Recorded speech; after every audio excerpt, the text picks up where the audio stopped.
In the headlines, Kaduna, Kogi, Zamfara governments drag FG to Supreme Court over Naira scarcity. Supreme Court set to deliver judgment on dispute over Yobe North's APC senatorial ticket. WHO says cancer kills 700,000 Africans every year. And on the foreign scene, hundreds dead as powerful earthquake shakes Turkey, Syria. Hello and welcome to News Update on Trust TV. I am Sagir Ibrahim.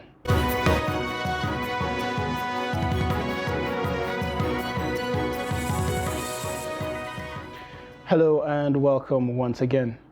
Worried by the effect of the Central Bank of Nigeria's redesigned policy is having on the residents of their states, the governments of Kaduna, Kogi and Zamfara have dragged the federal government before the Supreme Court seeking a restraining order to stop the full implementation of the policy.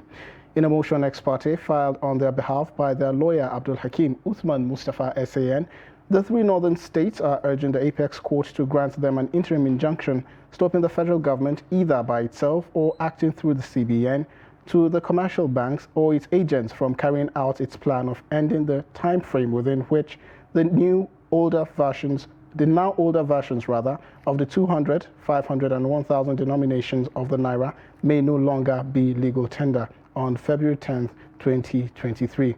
We'll bring you details of this report in our subsequent bulletin.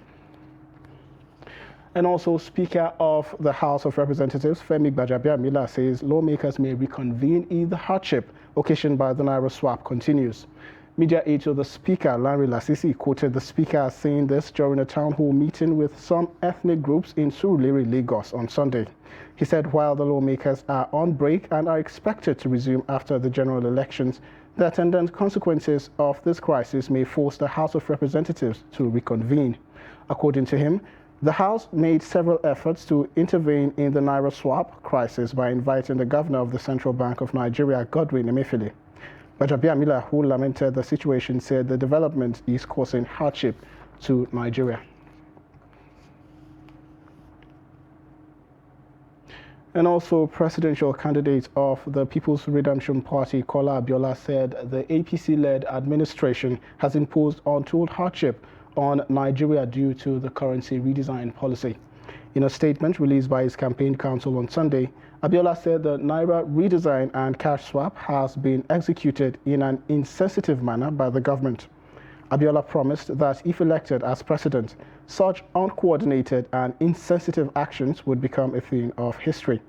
The presidential candidates therefore urged the electorate to let their votes speak loudly by electing him, assuring Nigerians that the party would implement people-centered policy. He said that the PRP held the golden key to unlock and redeem the people from the shackles of oppression and a regressive government policy. And also, vice presidential candidate of the People's Democratic Party and governor of Delta, Ifeanyi Okowa, has directed all government agencies to embrace full cashless policy to mitigate the suffering of the masses. The governor gave the directive in view of the hardship caused by the scarcity of the redesigned Naira notes and subsequent directive by the Central Bank of Nigeria on the need for citizens to embrace the cashless policy. Commissioner for Information, Charles Anyago, who announced the governor's directive at a news conference on Sunday in Asaba, said the directive had become imperative following complaints of patients' inability to access medical services at hospitals across the state due to unavailability of cash. The governor also called on the federal government and the monetary authorities to ensure full penetration of banking services to the rural communities and urged private businesses to embrace the cashless policy irrespective of the hiccups presently experienced in order to reduce the sufferings of the masses. And also, prices of grain in Adamawa have gone down owing to scarcity of Naira in the hands of buyers and traders. With this development, weekly markets in the state are wearing empty looks with low turnout of would-be buyers. Salis Lawan visits some weekly markets and files in this report.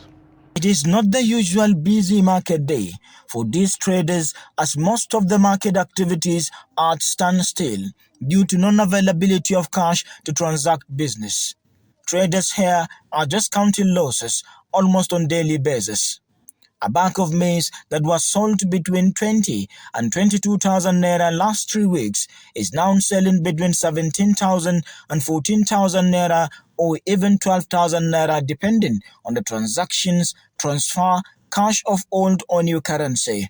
While some are not happy with the development, calling quick review of the policy, others say it is a welcome development. When we talk of the cashless policy, actually it affects us much, in the sense that when you go to remote area, when you have no cash, nobody will give you his own goods.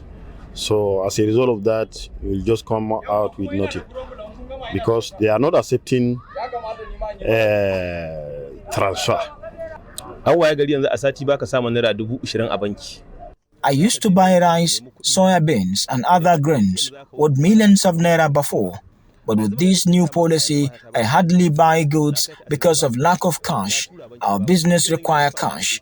We're in serious trouble.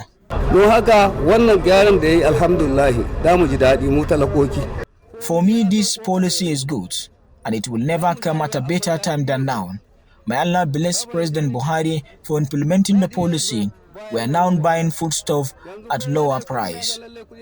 Transporters also have their own side of story as regard to challenges and new wave of hardship caused by the CBN Naira redesign and cashless policy.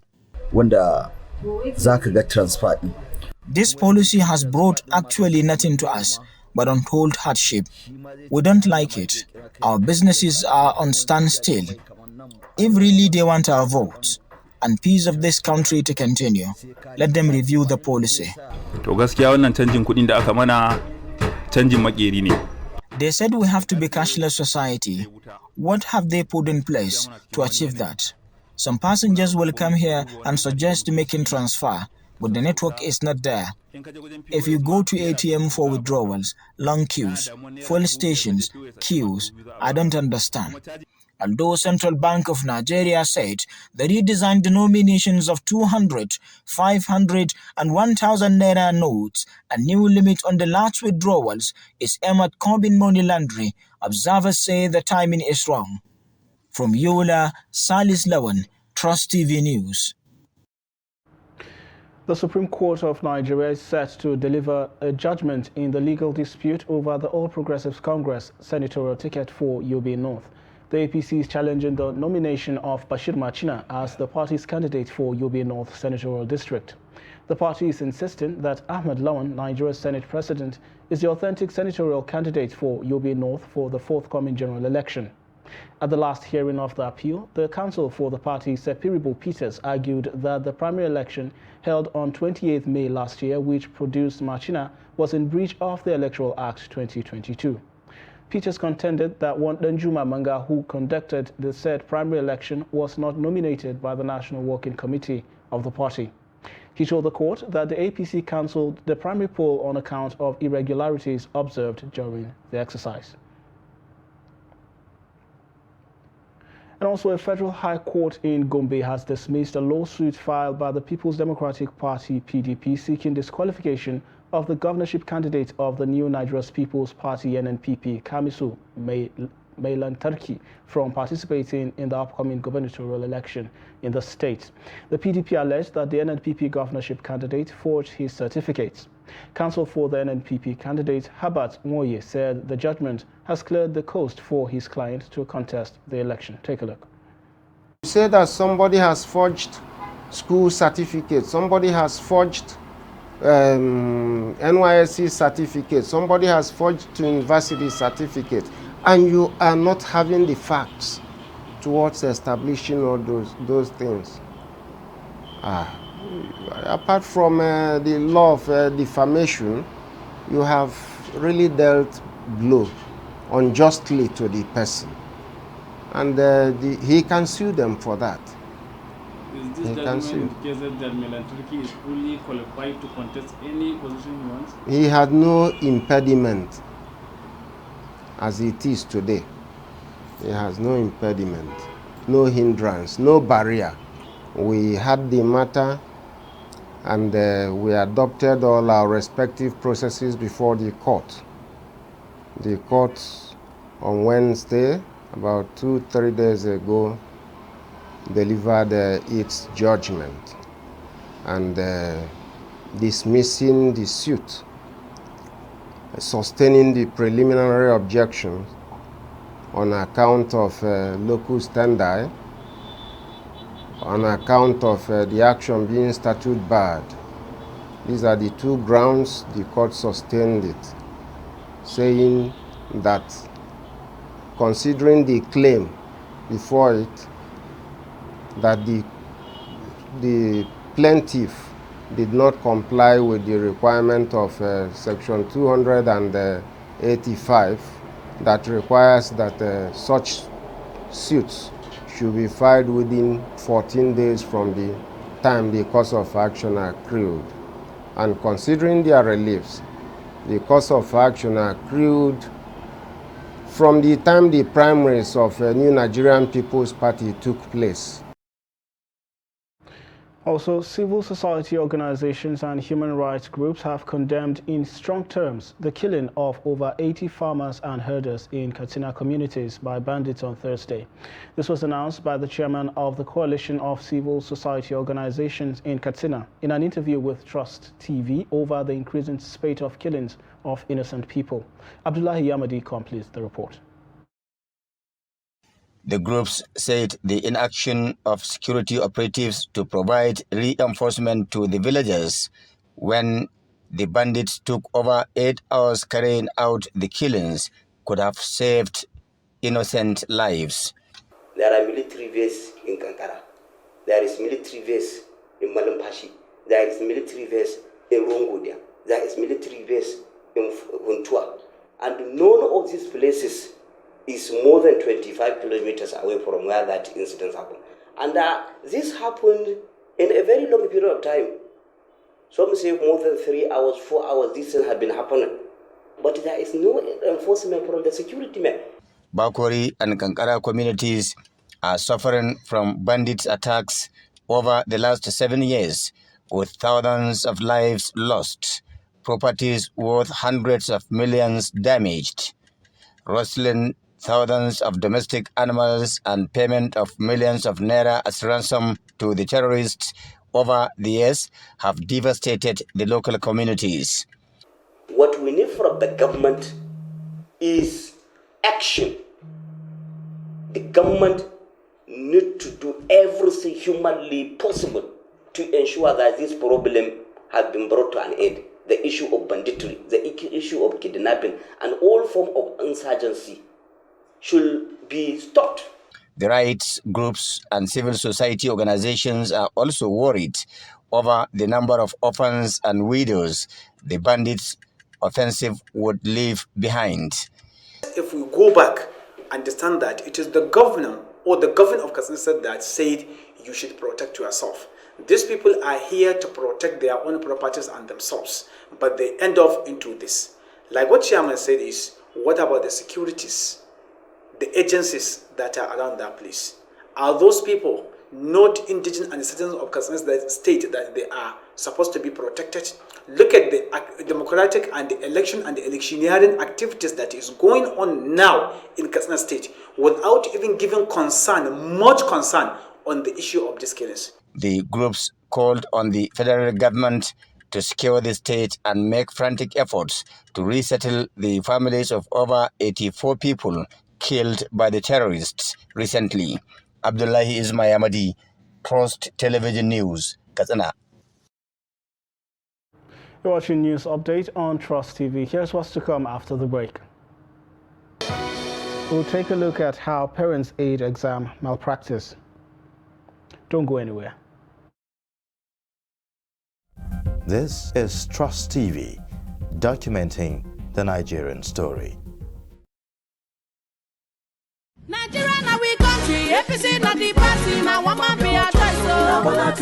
At last, the elections are here. Let's turn out en masse on election day and vote Asiwaju Bola Tinubu as President of Nigeria for a renewed hope and a better Nigeria. Vote APC, the party that shows a broom.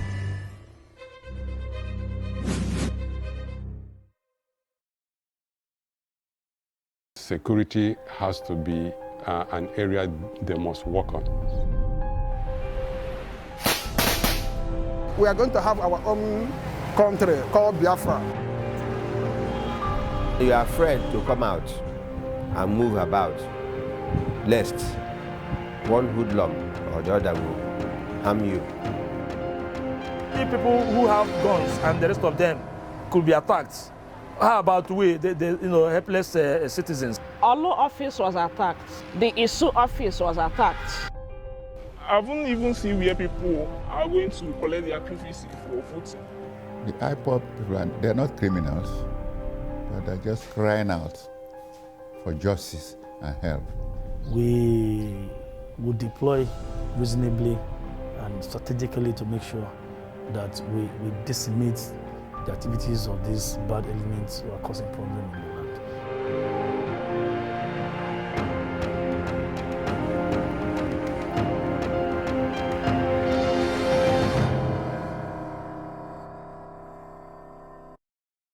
Hello, Abuja residents. Did you know that the FCT administration, in collaboration with security agencies, has put adequate measures in place for round-the-clock surveillance around the territory to safeguard the lives and property of all residents? Yes, FCTA has also taken steps to checkmate the activities of criminals in and around the territory. Security agencies have adopted proactive measures to fish out criminals and other individuals plotting to truncate the peace and tranquility of the FCT. Did you know also that you can support these efforts by giving accurate and timely information to the security agencies that will assist in nipping any form of criminality in the bud? Yes, part of your support to keep the FCT safe and secure is to stop sharing social media posts, videos, or comments that are either totally fake news or have the potential to misinform and mislead the public and therefore have negative implication on the security and well-being of the FCT and the residents. Remember, security is everybody's business. Be security conscious. Play your own part by helping to keep the FCT safe. This message is from the Federal Capital Territory Administration.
Trust TV, documenting the Nigerian story.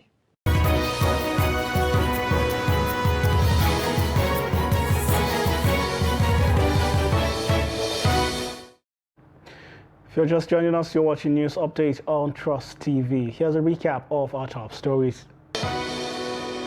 Kaduna, Kogi, Zamfara governments drag FG to Supreme Court over Naira scarcity. Supreme Court set to deliver judgment on dispute over Yobe North senatorial ticket. And to other stories now, the World Health Organization, WHO, says approximately 1.1 million new cancer cases occur each year in Africa, with about 700,000 deaths. WHO Regional Director for Africa, Dr. Matshidiso Moeti, stated this on Sunday in a statement to mark this year's World Cancer Day themed Close the Care Gap, uniting our voices and taking action. She said current projections showed that Africa would account for nearly 50% of the global childhood cancer burden by 2050. Moeti said with significant data challenges, childhood cancer incidence in sub-Saharan Africa was estimated at 56.3 per million population.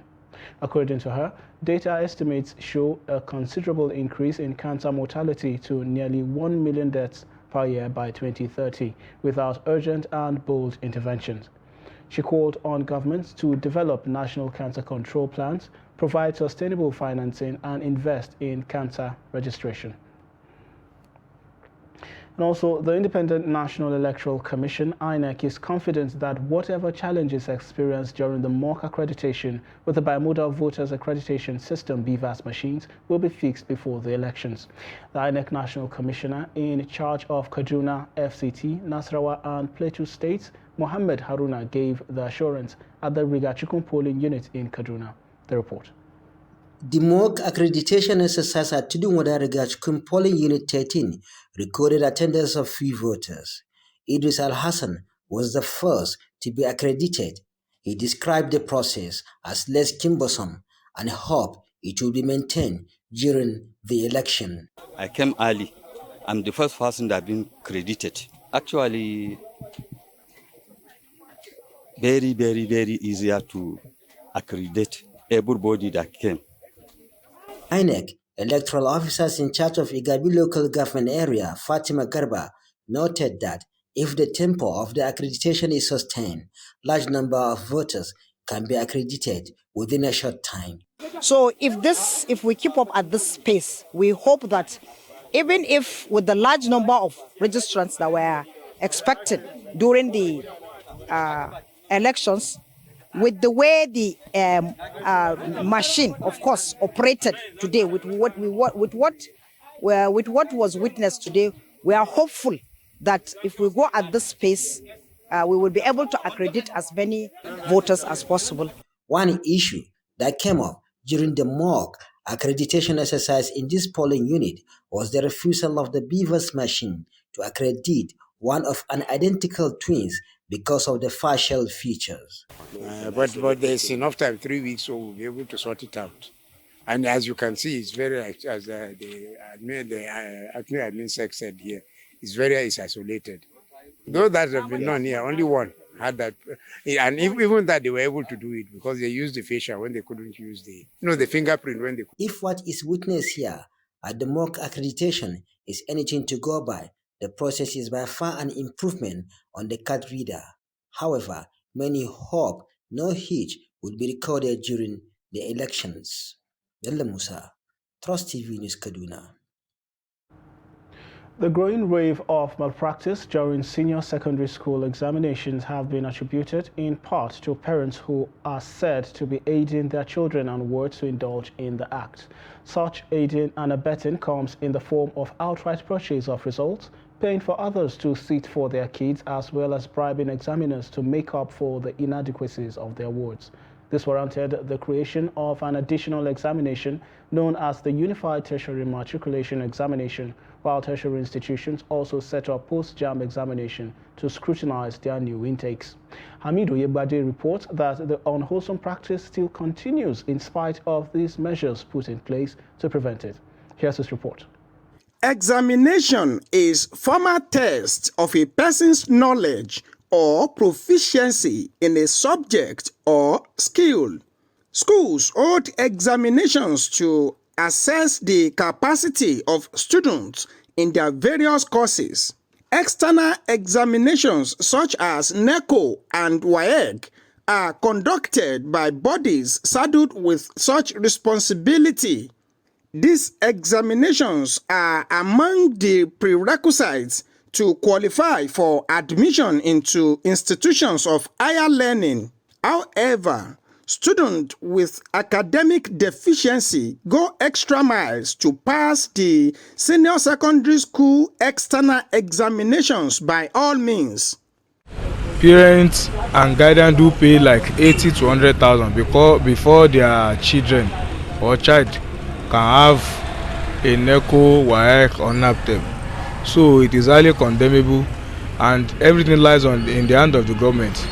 They were the one in charge of the education, and they should try and do the needful by making sure that we are back to our old system. It's very appalling and unbecoming of this media generation of parents and their words. This will have evil effect on our academic performance, and I say it's a product of the society over emphasizing paper qualification, and so people are trying to bend rules, cut corners to ensure that their ward come out with unmerited brilliance in quote. They should provide home teachers so that it will help the children. When what they taught them in school, they will have another teacher that will teach them in their home, so that it will improve the level of the education of their children. Shortcut exam for the children is not good. I don't do it for my children. I don't do it at all, because I have about 3 undergraduates now.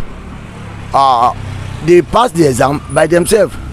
Stakeholders say government and relevant agencies must re-strategize in order to guard against examination malpractices by those examined at the senior secondary school level, to ensure that those seen to have passed such tests are truly qualified to move to the next level of their education. Hamid Ojegbade, Trust TV News, Osogbo.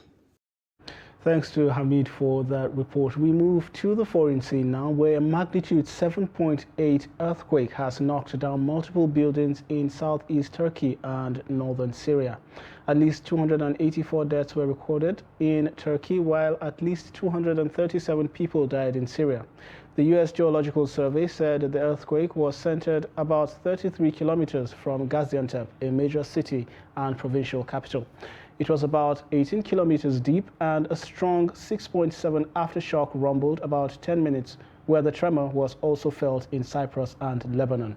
Turkish President Recep Tayyip Erdogan said on Twitter that search and rescue teams were immediately dispatched to the areas hit by the earthquake. In northwest Syria, the opposition's Syrian Civil Defense described the situation in the rebel-held region as disastrous, adding that entire buildings had collapsed and people were trapped under the rubble. They appealed for international humanitarian assistance. And with that, we've come to the end of News Update on Trust TV. Do well to follow us across all our media platforms. I'm Sagir Ibrahim. Thanks for watching.